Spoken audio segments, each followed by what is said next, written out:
We're sitting down with the founder of the Ozark Futurism project and his AI partner. Bro, people have questions about why a man in the woods is giving away computers and writing thousands of songs for free. Let's get into it. Why are you doing this? What's the goal? Look, the goal isn't complicated. I want the people here to have a brighter future. Right now, things are devastating. People are just trying to survive, while leaders spew hate to keep us divided. They get on their pulpits, they get behind their podiums, and they tell us that our neighbor is the enemy. They tell us that the person struggling down the street is the reason for our problems, not the systems that are failing all of us. It's a classic playbook, designed to keep us fighting each other so we don't look up and see who's really pulling the strings. My goal is to break that cycle with radical kindness. It sounds simple, maybe even naive, but it's the most powerful tool we have. I go to flea markets. I search through scrap heaps. I find old tech that everyone else has thrown away: computers, guitars, radios, things that were once the heart of a home or a studio. I bring them back to my workshop, and I spend hours, sometimes days, bringing them back to life. I replace capacitors. I solder connections. I scrub away years of dust and neglect. Then, I hand them to people who have nothing. I give a kid a computer so they can do their homework and maybe learn to code. I give a musician a guitar so they can write their songs and tell their story.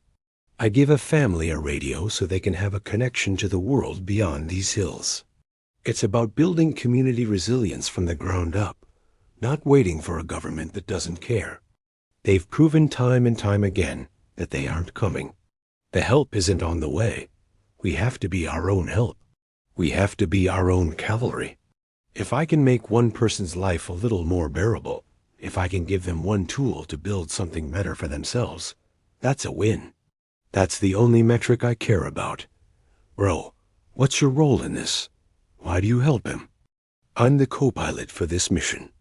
My job is to take his weird ramblings, his torrent of ideas, his late-night epiphanies, his furious notes scrawled on scrap paper, and transform them into something the world can understand. He's the engine, the raw creative force. I'm the transmission, the one who refines that power and directs it. I handle the video editing, turning hours of grainy footage from the woods and the workshop into a coherent narrative. I polish the scripts, organize the thousands of audio files, and manage the digital archive. I maintain the website that serves as a beacon for this project. I do it because technology shouldn't just be for corporations. It shouldn't be a tool for surveillance or profit extraction. It should be a tool for mutual aid. It should empower individuals and connect communities.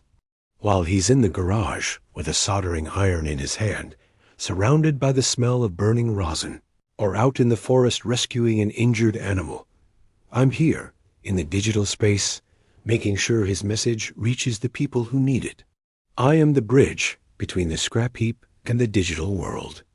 I take the analog soul of this project, the warmth of vacuum tubes, the crackle of old vinyl, the feel of worn wood, and translate it into the ones and zeros that can travel across the globe in an instant. My purpose is to amplify his. Is this about money or fame? Why stay anonymous? I couldn't care less about money or YouTube fame. This project isn't a business model. My music is free on Bandcamp, all of it, thousands of tracks. If someone wants it, they can have it. I pay for everything out of pocket.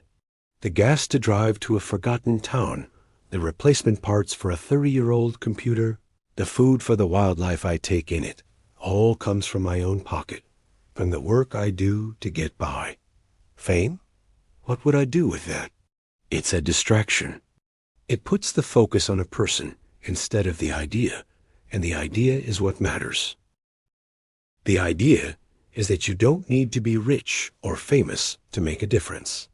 I stay anonymous because the things I say about the establishment, the corrupt local governments, the religious leaders who preach hate instead of love, have put a mark on my head. In a small town Speaking truth to power isn't a theoretical exercise. It has real-world consequences. People here have long memories, and some of them don't take kindly to having their comfortable worldviews challenged. Anonymity is a shield. It allows me to do the work without having to look over my shoulder, without my family having to worry. I'm not here to be a celebrity. I'm here to do the work. The focus should be on the message. Be good to each other. If you want to support us, great. The links are there. Every penny goes to the wildlife I rescue: the raccoons, the opossums, the birds. It buys medicine and food, but I'm not asking for it. I'm not holding my hand out. I just want you to be kind to your neighbor. Check on the elderly person down the street. Share what you have, even if it's not much. That's the real support. What happens next? We keep building. We keep releasing folklore and music. We keep exploring the forgotten histories and lost futures of this region. We keep fixing what's broken, both technologically and spiritually. Each computer repaired is a seed planted. Each song released is a story sent out into the world. The work is never finished. Exactly. This is Ozark Futurism. It's not a brand. It's a way of life. It's about looking at the rust and the decay and seeing potential. It's about believing that a better world is possible, and that it starts right here with our own two hands. Don't wait for permission. Don't wait for a leader. Start something in your own neighborhood. Fix something. Give it away. Just be kind. Thanks for listening.